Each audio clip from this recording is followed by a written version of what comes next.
বিপদে পড়ে গেছি। আমাদের অ্যাসিস্ট্যান্টরা বাসায় নাই, ছোট দুই বোন, তাদের তো বিয়ে হয়ে গেছে, দুজনের শ্বশুর বাড়িতে।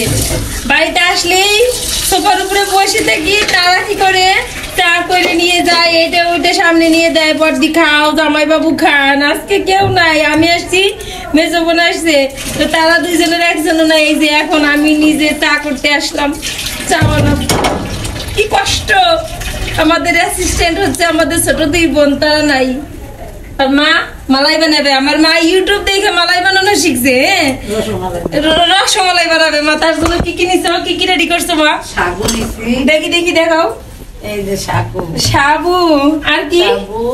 আর কি? এই যে প্যাকেট দুধ। আমার মা ইউটিউব দেখে, আর হলো ঘি, দাঁড়ান, আমার মা রসমালাই, কি মালাই বানাবা? রসমালাই। ও মা রসমালাই বানাবে। আমার মা রসমালাই বানাই কিরকম এটা আপনাদেরকে দেখাবো। তো আমি চা বানাবো।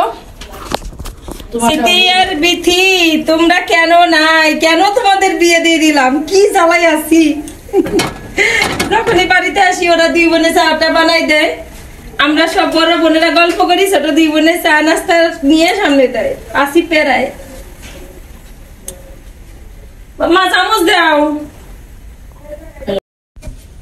শুধু আমি না, আমি বিপদে নাই, ওই যে আর একজন আমার মেজো বোন, সে বছরও বিপদে আছে। দুই বোন আসছি শুক্রবার, কোথায় চা খাবো, শান্তি, কোথায় একটু আরাম করে চা খাবো। তারা সর, ক্যামেরার সামনে থেকে সর। আমার ভালো লাগতেছে না, আমি আসার পর আমার বলতে পারতি তুই যাবা না, আমি বলছি না তুই যাবা না।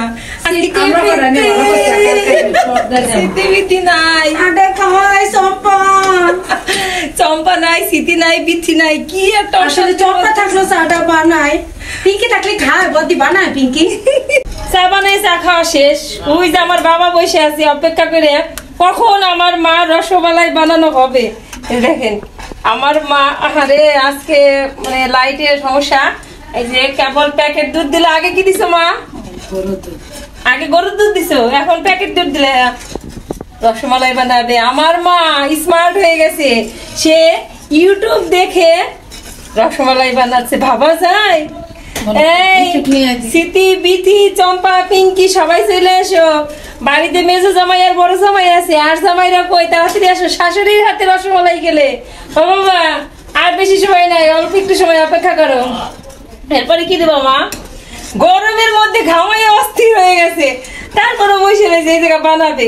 আমাকে বলছে তোমরা যাইও না, রসমালাই খাবা তারপরে যাবা। আর এরপরে কি দিবা? এরপর সাবু দিবা। ও বাবা, সাবু আবার আমার মাই দেখেন কি করে রাখছে। এখন এই সাবু এর মধ্যে দিতে, আমার মাও শেষ পর্যন্ত ইউটিউব দেখে রসমালাই বানানো শিখে গেল। আমার মা স্মার্ট ফোন চালাইতে পারতো না, বাটন ফোনও সে ঠিক মতো ধরতোই না, বলতে আমি পারি না, কিন্তু সে এখন স্মার্টফোন চালানো শিখে গেছে। সে মেসেঞ্জার থেকে আমাদেরকে কল দিতে পারে, তার 6 মেয়েরে সবসময় মেসেঞ্জার থেকে কল দেয়, আবার ভিডিও কল দেয়। হ্যাঁ, আবার এই যে ইউটিউব থেকে সে রান্না বান্না শিখে গেছে। বাবা, আমার মাও শেষ পর্যন্ত স্মার্ট হয়ে গেল। দাঁড়ান আপনাদেরকে দেখাবো আমার মা শেষ পর্যন্ত কি করে, আবার একটু পরে। হ্যাঁ, এই যে এখন দিবে ঘি, প্রায় হয়ে গেছে, এখন ঘি দিয়ে নামাই ফেলবে। কি না জানো স্বাদ হবে আমার মায়ের হাতের আজকে রসমালাই। এই যে এখন দিবে ঘি, আমি মার আজকে নতুন নতুন আরে না, মিষ্টি বানানোর কাজ চলতেছে। এই যে ঘি নিয়ে আসলাম, ওই যে ওনার মেজো মেয়ে বারবার ঘুরপাক খাইতেছে কখন হবে রসমালাই। আহারে আহারে, বাড়ির আর 4টা মেয়ে বাড়িতে নাই, সব আমরা খাই ফেলবো। কি বাবা কি দিবে? কে যাবে? ও তাই, আজকে আমার মা সেই রসমালাই হবে রে। আমার ক্যামেরাটা একটু কেমন গুলাটে গুলাটে লাগতেছে। আর বেশি সময় না, আর অল্প কিছু সময় পরেই আমার মায়ের হাতের বানানো রসমালাই খেতে পারবো আমরা। হয়ে গেছে আমার মার রসগোল্লা বানানো। ওই যে আমার বাবা রসগোল্লা খাচ্ছে। বাবা খেয়ে বলো কেমন হয়েছে মার রসমালাই? রসগোল্লা বলছি, রসমালাই। একটু সামনে আনো, সামনে আনো, সামনে আনো। সাদা নেওয়া না, ভালো হয়েছে। দেখাও দেখাও। এই যে আমার মা ইউটিউব দেখে রসমালাই বানাইছে সাবু দিয়ে। তাড়াতাড়ি বানাইছি তো ওই সাগরটা কাটতো ছোট ছোট তো। ভালো হয়েছে ভালো হয়েছে ভালো হয়েছে। আরে তুমি তোমার হাতের যা বানাবা তাই আমাদের কাছে মধু। আর আমি একটু খেয়ে ফেলি। মধু